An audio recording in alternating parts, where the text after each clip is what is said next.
Hey, what's good? It's your boy Cordagib. Today I'm making a guide for Barrows, mainly for people who have never done it before or beginners. So I know there's a ton of guides on this, but I just want to make a short, simple one. This one's I'm gonna try to make it as short as possible. Pretty simple, and also has very little requirements, so you don't need to be as high of level and stuff like that. Requirements for Barrows are 43 prayer, which is highly recommended, so you can have your overheads because you mainly need the protect from melee, which is 43 exactly. I would say at least 41 magic, so you can cast at least Wind Blast, and 50 range, so you can at least use a magic short bow. Now, what I recommend is at least 59 magic and 61 range. 59 magic, so you can use Fire Blast, and 61 range, so you can use a rune crossbow. Alright, so we're going to go over the gear setup. So when you're doing Barrows, there's 6 brothers. 4 of them are melee, and then 2 of them are range and magic. The 4 melee, you're going to want to use mage on them, so you're going to want to have a mage gear setup. This setup right here with all this that I have on I think it's around 200k, so it's pretty cheap. And then if you want to even get cheaper, if you don't have enough for that, you can use Zamorak robes, which makes the total 60k, I think 65k. And if you want to go even cheaper, then you could have a Ring of Dueling instead of a Ring of Wealth, which that'll make it, I think a Ring of Wealth is 20k. This is gonna be the mage gear setup. I have the Mystic Hat, Amulet of Glory. I always just keep my bolts there even when I'm maging. Mystic Top, Mystic Robe Bottom, you could trade those out for the Zamorak robes. You got the Mystic Boots, Mystic Gloves, and I normally have my Ring of Wealth. And then for your staff, you have whatever staff is best for your spell that you're using, or you could use an Iban staff and do. Yeah, I don't have the Iban staff. You got to do a quest for that. So I'm just doing this for regular spells. But you could use Iban staff. You could do that, but that is a quest which I have not done. Probably won't do it anytime soon. So yeah, staff of whatever you need. And then Ring of Wealth. Ring of Wealth is pretty important. It makes it so you can get more runes drop from the chest. But if you don't want to bring that, you can always have Ring of Dueling. It's way cheaper. Now for range, because you can either melee or range the Kirill and Aram, which are the range and mage brothers. But I suggest you range them, because that's all I find it easiest to range them. Let me go grab something. Yeah, I find it very easy to range Aram and Kirill, which is the mage and the range brothers. So here's one setup you have in your inventory besides your when you have your magic stuff on, you'll have this in your inventory to switch to when you're killing these 2 brothers. You can have either full black d'hide or whatever d'hide you can actually use, just a coif, and just the Vam snakeskin boots, unless you have better boots than that. Or me, I like to use Void, which I know a lot of people don't have, but Void is also always a good option to use. Now for your cape, I use Ava's accumulator, Ava's accumulator, whatever you want to call it. I just keep that on so I don't have to waste a lot of money on bolts. Obviously, I'll just use more expensive bolts that way. Or you could use the Zamorak cape. That'll increase your magic by however much. How much is it increased by? Yeah, by 10, so that's pretty good for magic. Or you could have an obby cape if you're afraid to get, if you're really low defense or really low hit points. Or just a regular cape. It doesn't matter really. Your cape isn't that important. Just more like personal preference, honestly. Alright, so we're gonna go over the inventory. So basically, I have my Ring of Dueling for when I teleport out. My Fire Rune, or all your runes, Fire Rune, Death Rune, because that's the spell I'm using Fire Blast. My range switch, so after I'm done with the 4 melee brothers, I can switch to my range, which that'll be my range setup. I have my prayer pots, I have a ranging potion and a magic potion, and then I have my food, which is tuna. and you're probably wondering why I'm using tuna. It's obviously not that good of food. The first time you could bring sharks, but you'll realize that you really don't need that much food. It's mainly all your prayer. So you really don't need to bring that much food, but if you want to bring sharks, that's okay. Then lastly, you have a spade in Barrows teleport. I just switched that out because I forgot to put them in the inventory. And then the rest will be food. Now, if you're wondering why I'm using tuna, uh, you'll notice the more you do Barrows, you actually don't need to bring that much food. It's more prayer reliant than anything. So you can bring sharks. I suggest bringing your sharks the first time just to be safe because you will mess up your first time most likely.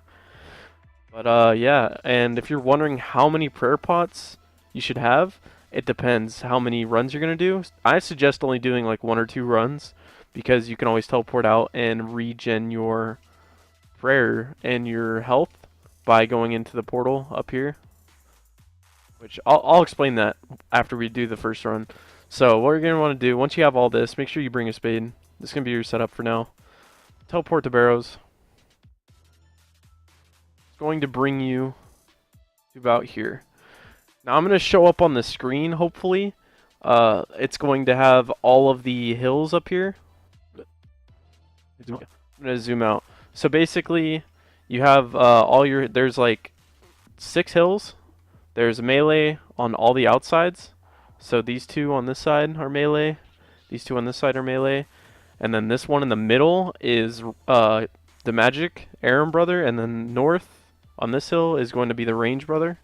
And I'll have a picture on the video, hopefully, that shows what each hill is exactly. Alright, so where you want to start out as, me personally, the melee brother, I like to start on all the melee brothers, because you can pop your magic potion and then do them all at once. It'll be easier. Now, before you go in, make sure to have your spell ready. Make sure you have your spell ready, because it'll be easier that way. Then you just dig on top of the hill. It should take you in. And this first one, the bottom left, is Darox, which is the guy with the 2-hander. Now, right when you open this chest, you want to have your melee ready. Because as soon as he comes out, he's going to hit you right away. So make sure you have your Protect from Melee on right away. And as you notice, I'm prayer flicking here because he has a 2-hander. And he kind of takes a while to hit you. So he's definitely one of the brothers that that's actually useful to use prayer flicking on. But you also want to be careful too, because the lower he gets, the more damage he'll do. So if you misclick your prayer, he can hit very high. Like I think he's hit a 47 on me before. So you want to make sure you don't miss your prayer flick. And also, if you look very closely, I'll show it on screen right now. You'll see a little picture of like a guy, like a animation on the left side of your screen, right in the middle, or the right side, I can't tell. And it'll drain 12 prayer points. So every time that guy comes up on your screen, it'll drain your prayer points. So you want to make sure that your prayer is always above 12, because it could go to 0 and then he could hit you while your prayer is at 0. Done all of the hills, like you've dug into the hills and you've killed the one of the brothers, which, like I said before, you want to do the outside ones first, which is all the melee ones, and then do the magic and range one last. But while you're digging through these, you'll notice that when you go into one of these caves, that when you click on the chest, it'll say something like, "You found a hidden tunnel, do you want to enter?" And before you go any further on that, you want to make sure you do all of the other hills first and then come back to that hill last. And then when you're done with all those hills, you come back to that hill and it says you found a hidden tunnel, whatever. Then you click yes, I'm fearless, or whatever one it is on the top. And it'll take you into a maze. Now I'm going to put the maze map on the video right now. Alright, so you're going to spawn at the top left of the picture. There's going to be a ladder, and it's only going to let you go through one door. Now, on the video, it says like the left door, like the far left door is going to be open. That's not the case wherever you're going to spawn at. Only one door will be unlocked that you can go through. You have to go through that door, and then you have to make your way to, I believe it's west, the closest west door. Like, I don't know, you can look through the walls and you can see the door that leads to the chest. Once you find, like, you might have to go through a whole entire circle until you find a door, like, it's called the chest door. You can see it's, like, highlighted in blue. There's only going to be one chest door that's going to be unlocked, and you're going to see me go through all of the doors or whatever until you find the correct door that's open. And you're also going to see I lose some tuna. That's because I saw a person that was about to die, so I gave them some of my tuna to have. Just so, I don't know, I was just being a good person, I guess. I don't know. But anyways, yeah, you just look for the chest door that's unlocked. And once you find that door that is unlocked, you're going to see, it's going to ask you a question. And there's the same 4 questions come up every time. So you just have to memorize the answers. And you have to click it pretty fast because it will cancel out. And if you fail it, you will have to go in the circle again and find the correct door again. So you want to remember the answers or have it up on your screen and have it ready to answer. And then eventually you're going to run into the boss, the last brother that you haven't killed yet. He's going to come up while you're coming through the door before you search the chest or open the chest. And once you kill him, you will see the probability, like chance drop percentage. I don't know what it's called, the percentage. You want to get that to at least 85 plus. So after you kill the brother, you want to kill the small little monsters around them to build up your percentage. And once your percentage is at 85%, you want to open the chest and see what you get. And once you open up the chest and get your stuff, then you want to teleport to Castle Wars and go through the portal at Castle Wars, or not Castle Wars, Clan Wars, my bad. You go to Clan Wars, and you go through the portal, regen your health and prayer, and then you bank your stuff, and you can go back. Alright, so the total loot I got from just that one trip was 155 death runes, 258 mine runes, and about 1.3k, which is total about, what was that, 57k. I only used, let's see, I only used about 65 death runes and 2 prayer pots. So if we just subtract 65, no, sorry, add 10 more, just 55. And then 2 prayer pots is like, I don't know, like about 18k. So we'll say I made about 20k profit, which isn't too bad considering once you actually get a real item, it'll, depending on what item it'll get, it'll be like pure profit. So it won't be so bad. And plus, the better you get at it, you won't have to use as many prayer pots.